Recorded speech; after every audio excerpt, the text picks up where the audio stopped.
시어머니의 명령대로 다 하니라. 보아스가 먹고 마시고 마음이 즐거워 가서 곡식 반 더미의 끝에 눕는지라. 룻이 가만히 가서 그의 발치 이불을 들고 거기 누웠더라. 밤중에 그가 놀라 몸을 돌이켜 본즉 한 여인이 자기 발치에 누워 있는지라. 이르되 네가 누구냐 하니 대답하되 나는 당신의 여종 룻이 오니 당신의 옷자락을 펴 당신의 여종을 덮으소서. 이는 당신이 기업을 물을 자가 됨이니이다 하니 그가 이르되 내 딸아 여호와께서 네게 복 주시기를 원하노라. 네가 가난하건 부하건 젊은 자를 따르지 아니하였으니 네가 베푼 인애가 처음보다 나중이 더하도다. 그리고 이제 내 딸아 두려워하지 말라. 내가 네 말대로 네게 다 행하리라. 네가 현숙한 여자인 줄을 나의 성읍 백성이 다 아느니라. 참으로 나는 기업을 물을 자이나 기업 물을 자로서 나보다 더 가까운 사람이 있으니 이 밤에 여기서 머무르라. 아침에 그가 기업 물을 자의 책임을 네게 이행하리 하면 좋으니 그가 그 기업 물을 자의 책임을 행할 것이니라. 만일 그가 기업 물을 자의 책임을 네게 이행하기를 기뻐하지 아니하면 여호와께서 살아계심을 두고 맹세하노니 내가 기업 물을 자의 책임을 네게 이행하리라. 아침까지 누워있을지니라 하는지라. 아멘. 아멘.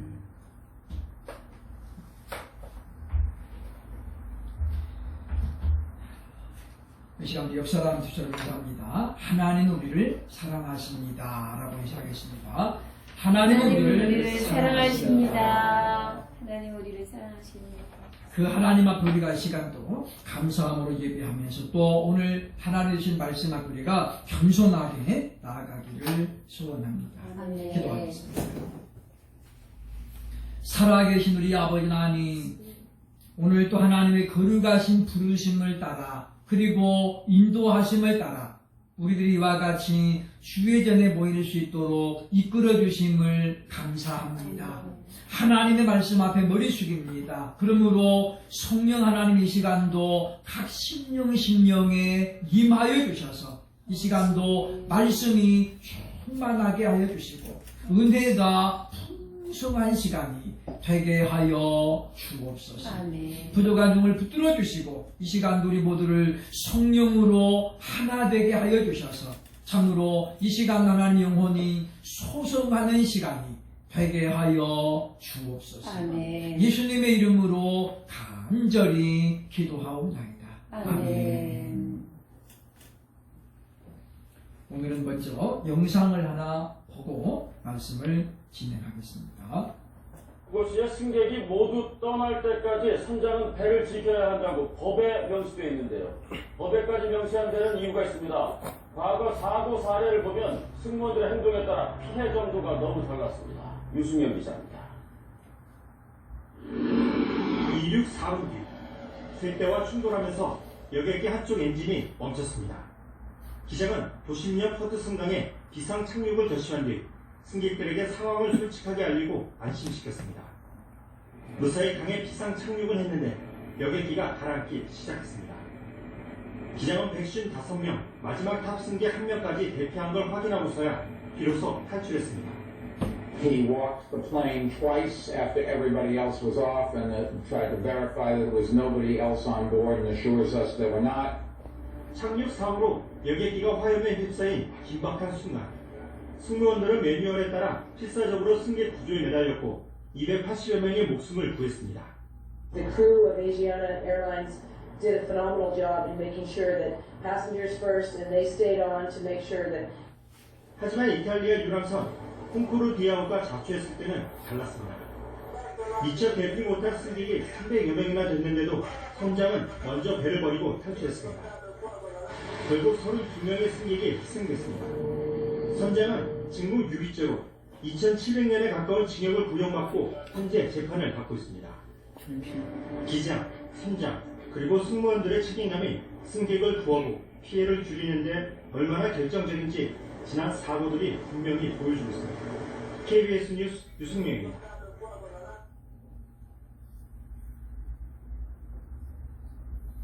영상을 통해서 우리가 알 수 있습니다만은 한 사람의 책임은 실로 엄청난 결과를 가져오는 것을 보게 됩니다.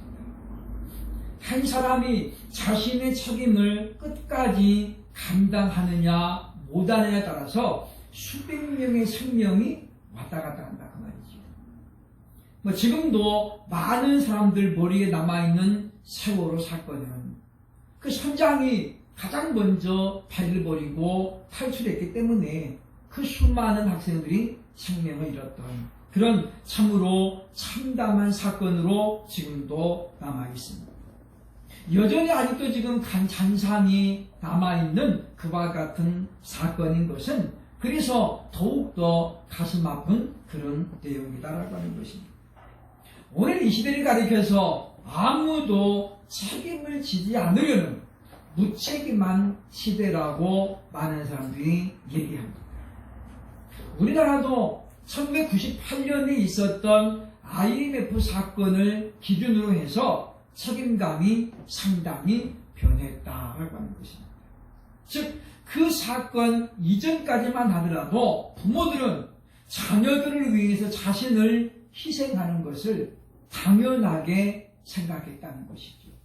그러나 국제금융위기에 빠지는 이 IMF 사건을 겪으면서 많은 부모들은 자기가 먼저 살아야 되겠다. 그래서 심지어 어린 자녀들을 그냥 내버려두고 집을 나가는, 살기 위해서 집을 나가는 그런 부모들이 상당수 있었음을 보여주고 있습니다. 즉, 부모로서의 자녀에 대한 책임과 의무를 다하지 않고 자기 자신만을 생각하는 그런 사고방식이 그때부터 이제 본격적으로 자리 잡기 시작했다라고 하는 것입니다. 복 있는 가정은 저절로 생겨지지 않습니다. 저절로 만들어지지도 않는다는 것이지요. 우리가 각자가 자기의 책임을 다하고 그리고 그 책임을 완수하려고 희생할 때에, 자기를 희생하고 그리고 힘쓰고 노력할 때에 복된 가정은 차근차근 조금씩 이루어지게 된다라고 하는 것입니다. 과연 복 있는 가정을 이루기 위해서 우리에게 필요한 네 번째 원소는 과연 무엇일까요?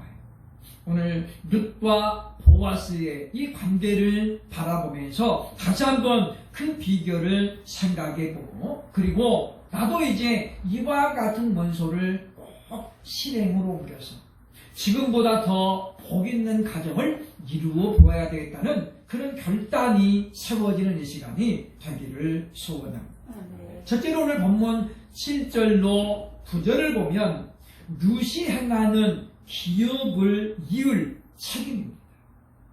즉, 가정을 이루고 있는 것은 바로 한 사람이 아니죠. 최소한 2명 이상이 됐을 때 우리가 가족이라고 말합니다.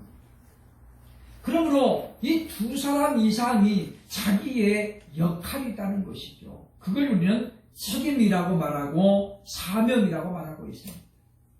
룻에게는 어떤 책임이 있습니까? 이제 결혼을 해서 한 가정의 며느리가 됐으니 그 남편의 기업을 이을 책임이 룻에게 있었다라고 하는 것입니다. 그러나 이제 더 이상의 시어머니에게는 아들이 없었기 때문에 이제 보면 같은 지파 가운데, 유다 지파 가운데에서 친족을 찾아야 했었고, 그리고 그 기업을 물을 자를 통해서 기업을 이어야 될 그와 같은 책임이 룻에게 있었는데, 오늘 본문에 보면 룻은 그 책임을 다하기 위해서 당시의 시대적인 상황을 뛰어넘는 것을 우리에게 보여주고 있습니다. 왜냐하면 오늘 본문에 나옵니다만은 먼저 룻이 지금 보아스를 찾아가서 청혼을 하는 장면이 오늘 본문에 나오지요. 9절에 보면 룻이 가로되 당신의 옷자락을 펴 당신의 요종을 덮으소서라고 이야기합니다. 이 이스라엘을 비롯한 중동 지역에는 여권이라는 말이 사실은 존재하지 않습니다. 물론 이제 지금이야말로 많이 좋아졌습니다만은 구약 시대에 여성 인권이라는 것은 아예 없었다라고 볼 수 있죠. 예수님 시대에도 여성들은 재판을 할 때도 증인의 자격이 없었습니다. 그래서 여자들이 내가 봤습니다 라고 말을 해도 그것은 채택도 안 되는, 어찌 보면 참으로 불행한 존재였다라고 볼 수 있습니다. 그런 시대에 지금 여성이, 그것도 지금 처녀도 아닌데 자기 몸이 지금 어떻습니까? 이런 상황에서 그가 먼저 지금 남자를 찾아가서 밤에, 그것도 발끝에 이불을 들고 지금 누워 있었다라고 하는 것은 상대방에게 큰 오해를 줄 수 있는 그런 행위였다라고 하는 것입니다. 왜냐? 그것은 정상적인 여성이라면 해서도 안 되고 할 수도 없는 그런 행동이었기 때문이라는 것이지요. 그럼 도대체 무엇 때문에 룻은 이렇게 서둘러서 보아스를 찾아가야 했을까요? 그것은 바로 자신에게 주어진, 그리고 자신이 감당하고 있는 기업을 이룰 자의 책임감 때문입니다. 책임감은 사명감에서 비롯됩니다. 다시 말하면 사명감이 없는 사람은 책임을 질 수 없다라고 하는 것이죠. 그래서 사명감과 책임감은 뗄래야 뗄 수 없는 불가분리의 관계에 있다라고 하는 것입니다. 우리가 사명을 온전히 감당하려면 반드시 전제해야 할 것입니다. 그게 바로 자기 희생이죠. 내 것 또는 나를 희생하지 않고는 우리는 사명을 온전히 감당할 수가 없다고 하는 것입니다. 프로야구에는 희생번트라고 하는 그런 단어가 있습니다. 앞에 있는 주자를 한 계단 더 보내기 위해서 자신이 죽는 거죠. 그러니까 번트를 대고 자기는 죽고 주자를 하나 더 보내는 것입니다. 이 희생번트는 타석수에 들어가지 않습니다. 무슨 이야기냐면 10번 나가서 10번 다 번트했다. 그러면 희생번트가 돼가지고 10타수 무안타가 아니고 그냥 0타수 0안타가 되는 거예요. 왜 그러느냐? 자기를 희생했기 때문에 기록으로 그것이 마이너스가 되지 않도록 한다는 거죠. 만약에 10타수 1안타 그러면 타율이 1할밖에 안 되는 거잖아요. 그와 같은 걸 없애기 위해서 일종의 특혜를 주는 것입니다. 왜냐하면 팀 경기는 누군가의 희생이 없이는 절대로 가능하지 않기 때문이라는 거죠. 스타들이 많이 모여있다고 해서 그 팀이 항상 이길 수 있느냐? 천만의 말씀입니다. 오히려 그들이 모래알처럼 자기를 희생하지 않으면 절대로 못 이긴다는 거죠. 저도 성가대를 경험을 해봤습니다만은 성가대에서 가장 요구하는 게 뭐냐? 개성 죽이기입니다. 아까 우리 목사님도 말씀했습니다만은 목소리가 매우 특이한 분들이 있잖아요.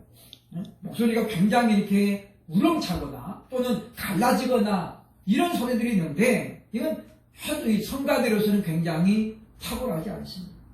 그들이 화음을 맞춰야 되기 때문에 자기 소리를 좀 줄여야 된다는 거죠. 무조건 크게 하는 것은 독창할 때는 하는 것이지 합창할 때는 합당치가 않다라고 하는 것입니다. 그렇게 본다면 오늘 본문의 룻이 어떻게 자기를 희생했는가? 오늘 본문 10절은 우리에게 말씀하고 있습니다. 이 보아스가 지금 룻에게 하는 말입니다. 오늘 본문에 보면 그가 이르되 내 딸아 여호와께서 네게 복 주시기를 원하노라. 네가 가난하건 부하건 젊은 자를 따르지 아니하였으니 네가 베푼 인애가 천보다 나중이 더하도다. 이 10절은 적어도 두 가지 면에서 룻이 자기를 지금 내려놓고 있다는 것을 발견할 수 있습니다. 첫째는 무엇입니까? 보아스가 지금 룻에게 뭐라고 합니까? 내 딸아. 그렇게 말하죠. 나이 차이가 많이 난다는 걸 지금 본문은 우리에게 설명하는 거예요.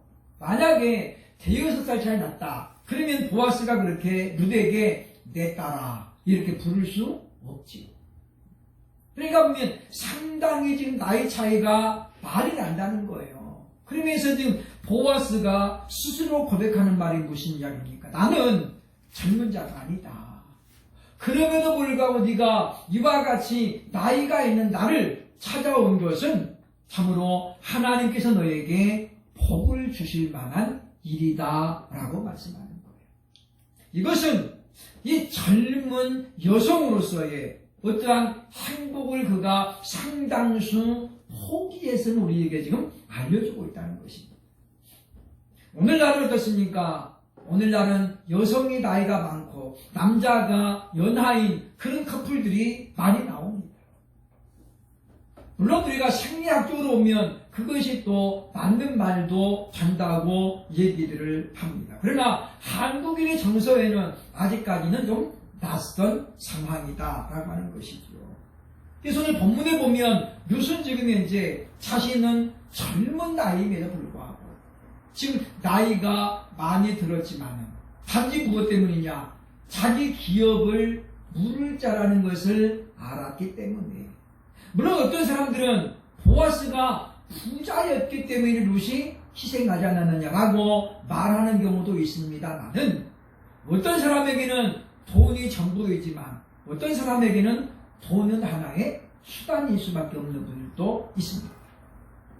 여기 신정대거리에 예전에 신정약국이라고 있었습니다. 제 친구가 약사로 운영을 했었거든요. 부부지간에 했는데 이 친구가 지금은 개봉동 넓은들 마을로 이사를 갔습니다. 의학 분업이 막 생기고 이게 얼마나 바빴던지 자기 부부지간에 그리고 사람 하나를 썼는데도 불구하고 밥 먹을 시간이 없는 거예요. 밥 먹을 시간. 그러니까 밥을 제대로 못 먹으니까 자기가 약사인데 위장병이 생기는 거예요. 또 신경을 건도 써야 되잖아요. 대충 해줄 수가 없는 거거든요. 그러니까 신경은 신경 써야 되고 밥은 제때 못 먹죠. 그러니까 너무 피곤한 거예요. 결국은 그 친구가 돈도 필요 없습니다. 지금 내게는 좀 쉴 시간이 필요합니다. 그래서 여기 잘 나가는 정말 장사가 너무 잘 되는 그런 곳인데 이거 포기하고 개봉동으로 옮겨갔습니다. 조금 덜 벌어도 여유 있는 삶이 필요하다라는 거예요. 애기 만들 시간이 없었대요. 그러니까 얼마나 힘들면 결혼했는데 신혼인데 애가 없는 거예요. 왜? 너무 바빠가지고. 하나의 핑계일 수도 있습니다만은 그런 분들에게는 지금 돈이 전부가 아닌 거죠. 누구에게 돈이 전부였으면 나이가 많으면 어떠냐? 오히려 잘 되지 뭐. 그럴 수 있지만은 그런 상황이 지금 전혀 아닌 것은 왜냐? 룻은 그런 세상 사람이 아니었잖아요. 하나님을 믿는 하나님 나라의 백성이었다고 하는 것입니다. 이것이 룻이 자신을 희생한 두 번째 내용이라고 하는 것입니다. 그러므로 사랑 여러분이요, 복 있는 가정, 복 있는 교회를 이루기 위해서는 바로 자기를 희생하는 각오가 전제되어야 가능하다라고 하는 것입니다. 그러므로 우리는 이런 것을 보면서 과연 내 책임은 지금 무엇입니까? 가정에서 내 책임은 무엇이고 일터에서 내 책임은 무엇입니까? 교회에서 지금 내가 해야 될 사명이 무엇인가를 곰곰하게 생각해보는 시간이 되어야 할 것입니다. 둘째로 오늘 본문이 주는 또 하나의 가르침은 무엇입니까? 바로 절차를 따라 행하는 보아스의 책임감입니다. 10절로 13절 보면 지금 보아스는 자다가 깜짝 놀랐습니다. 오늘 본문에 보면 7절에 말씀합니다. 보아스가 지금 먹고 마시고 마음이 철먹어가지고 그야말로 왜냐 곡식이 지금 풍성하게 되었단 말이죠. 수확이 예상보다 많이 나와서 기분이 얼마나 좋은지 몰라요. 그래서 지금 먹고 마시고 풍성한 기분 가운데 잠자리를 들었다가 새벽에 깨보니까 웬 여인이 누워있는 거예요. 보통의 경우에 이런 경우 어떻습니까? 그것은 여인이 자신을 드리려고 온 걸로 착각할 수 있습니다. 그런 경우가 아니면 이런 경우는 없다는 것이지요. 그럼에도 불구하고 보아스는 자기의 정욕을 따라서 지금 욕심을 채우지 않는 것을 보여줍니다. 그가 지금 중력여서가 아닙니다. 하나님의 사람이기 때문입니다. 하나님의 사람은 언제든지 질서를 따지고 그리고 법을 지키려고 애를 쓰는 사람이라고 하는 것입니다. 그는 새벽녘이지만은 냉정함을 잃지 아니하고 상황을 먼저 파악합니다. 너는 누구냐? 먼저 묻고 그리고 지금 왜 자신을 찾아왔는지를 상세하게 들은 다음에 룻을 안심시킵니다. 내가 너의 기업을 물을 자인 것은 맞는 말이지만 내가 알아보니까 나보다 먼저 기업을 물을 자가 있더라. 무슨 이야기냐면 네 시아버지 엘리멜렉에는 나보다 더 가까운 친척이 있더라는 거죠. 그래서 지금 그에게 먼저 기업을 물을 것인지를 확인한 다음에 만약에 그가 내 손해가 있을까 하여 나는 기업을 부르지 않겠다라고 말하면 내가 즉시로 그 기업을 부를 것이니 그러므로 너는 안심하라. 그렇게 지금 룻을 얘기합니다. 그래서 지금 룻도 얼마나 당황하겠습니까? 이런 일이 처음 있는 일이잖아요. 그런 룻을 보아스는 나이가 좀 먹은 어른으로서 자세하게 설명을 하고 타이르면서 그러면서 자기 책임을 행하겠다라고 약속을 합니다. 그리고 그 다음날 날이 새자마자 보아스는 그 약속을 이행합니다. 여러분 책임은 즉시로 지는 것입니다. 미루는 것이 아닙니다. 오늘 할 일을 내일로 미루는 것이 아니라 지금 내가 책임져야 될 것은 지금 져야 되는 거예요. 우리는 언제 화를 내느냐? 언제 사람들이 분노합니까? 실수해서 잘못해서 하는 게 아닙니다. 그 실수하고 잘못한 것에 대해서 책임을 회피하고 어떻게든지 빠져나가려고 변명으로 급급하고 그 책임을 다른 사람들에게 떠넘기려고 할 때에 많은 국민들은 거기에 대해서 실망하고 분노하는 것입니다. 지난번 말씀드렸습니다마는 사람은 누구도 완전하지 못하기 때문에 실패하거나 실수하는 것은 당연합니다. 문제는 그렇게 한 다음에 어떻게 그것에 대한 책임을 지는가 문제라는 거죠. 내가 책임을 지고 물러나겠습니다. 그렇게 되면 그 사람은 언젠가는 재기할 수 있습니다. 그러나 책임은 전혀 안 짓고 내가 잘못한 게 아니라 선수들이 잘못한 거야. 그렇게 해가지고 구단에서 자를 때까지 버티는 사람은 그 사람은 월급 좀 더 몇 번 받을 수 있을지 몰라도 재기할 수 없게 된다는 것입니다. 사랑 여러분이요. 그러므로 책임은 누군가 한 사람이 지는 것이 아니라 동시에 지는 것입니다. 사도 바울은 갈라디아 교회에 보낸 편지에서 이렇게 말합니다. 너희가 각각 서로 짐을 지라. 백지장도 맞들면 낫다고 했던 것처럼 한 사람이 무거운 짐을 혼자 지는 것보다는 여러 사람이 힘을 합칠 때에 그것은 오히려 힘들지 않는 일이 될 수 있다라고 하는 것입니다. 왜 하나님께서 언약궤에 이 고리를 4개를 만들어서 4사람이 그것을 어깨에 짊어지게 했을까요? 언약궤가 무거워서일까요? 전혀 아닙니다. 왜냐하면 언약궤 안에는 무거운 것이 하나도 없습니다. 가운데 10계명이 기록된 돌판 2개, 그리고 만나가 담겨있는 항아리 하나, 그리고 아론의 쌍난 지팡이, 그 3개밖에 없어요. 근데 그것도 얼마 안 돼가지고 만나 항아리도 없어지고 지팡이도 없어졌잖아요. 뭔만 있습니까? 10계명 돌판 2개만 있습니다. 장정이라면 혼자서 그냥 딱 들고 가면 되는 거예요. 크기도 안 크잖아요.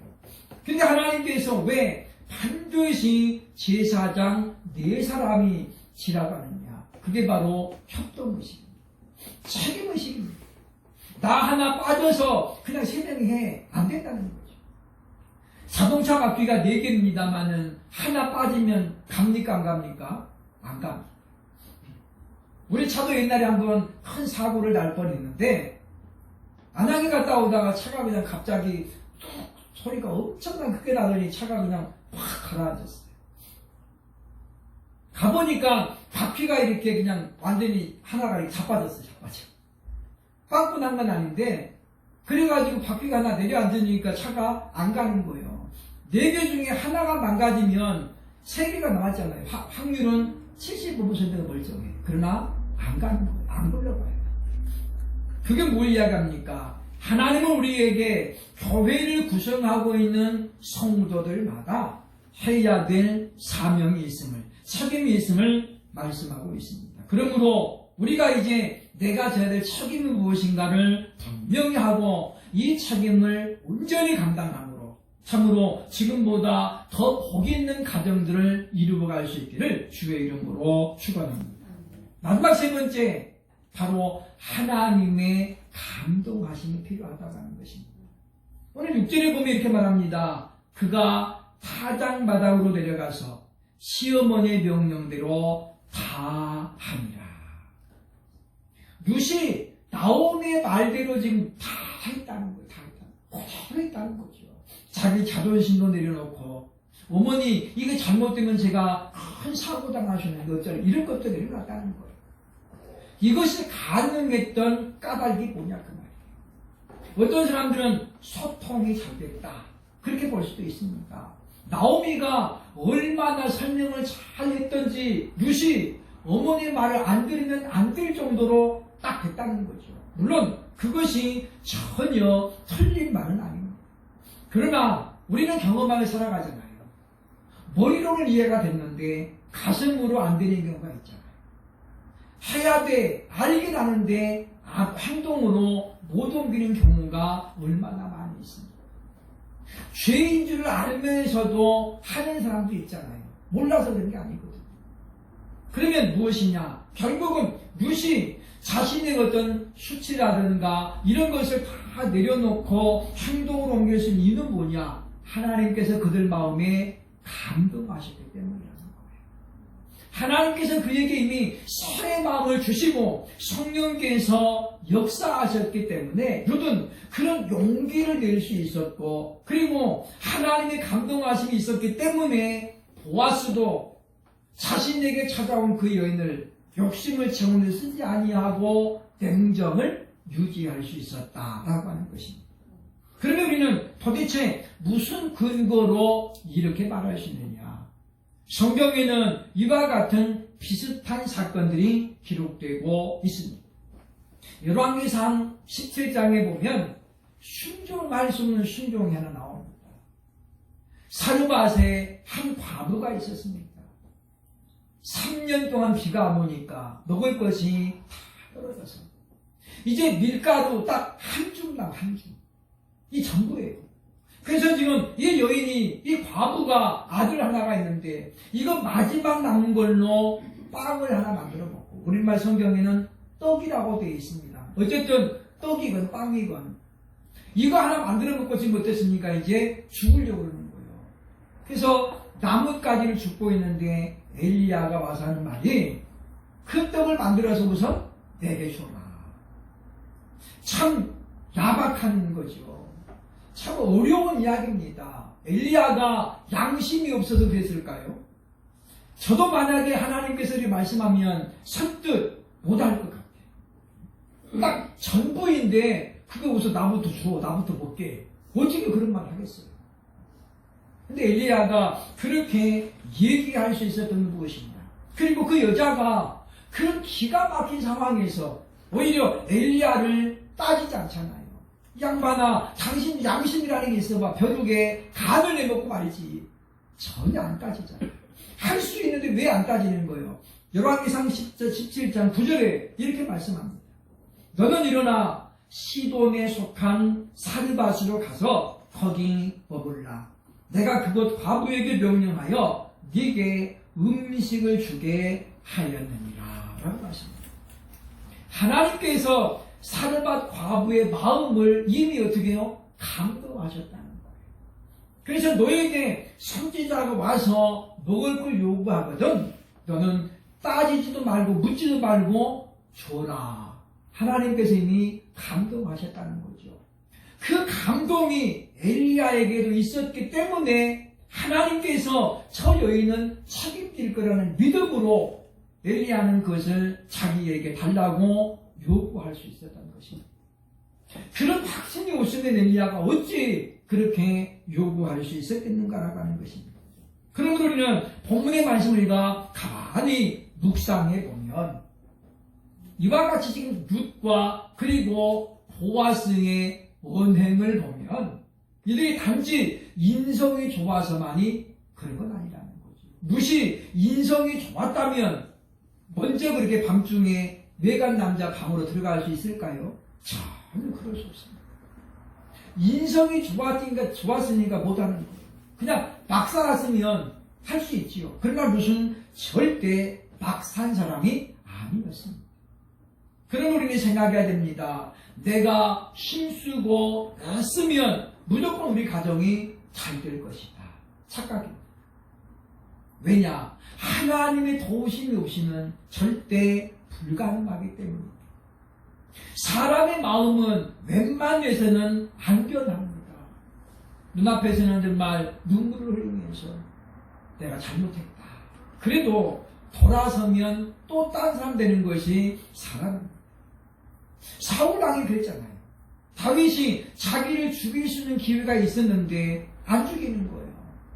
그때 사울이 미안합니다. 내가 잘못했다. 내 아들아 내가 잘못했다. 그러면서 이제 안 하겠다고 그래요. 근데 어떻게 해요? 또 돌아서서 기회가 오니까 다윗을 또 쫓아와요. 두 번째로 다윗이 사울을 살려주거든요. 그때도 사울이 똑같이 해갑니다. 내 아들아 내가 정말 잘못했다. 나는 네가 이스라엘의 왕이 될 것을 안다. 모르는 게 아니에요. 그럼에도 불구하고 사울은 여전히 다윗을 또 쫓아가잖아요. 언제 포기합니까? 다윗이 블레셋으로 도망간 것을 확인한 다음에야 사울은 이제 포기하는 거죠. 다른 나라로 도망갔구나. 그래서 이제 포기하는 거예요. 그러므로 우리가 열심히 내보고 나름대로 계획도 세봤는데 왜 잘 안 되느냐? 하나님의 도우심이 없었거든요. 또는 하나님의 감동하심에 내가 그대로 순종하지 못했기 때문이라는 것을 기억을 해야 됩니다. 세상에 가난하게 살고 싶은 사람이 과연 몇이나 될까요? 이대로가 좋사오니 저는 그냥 반지하에 평생 살아도 좋습니다.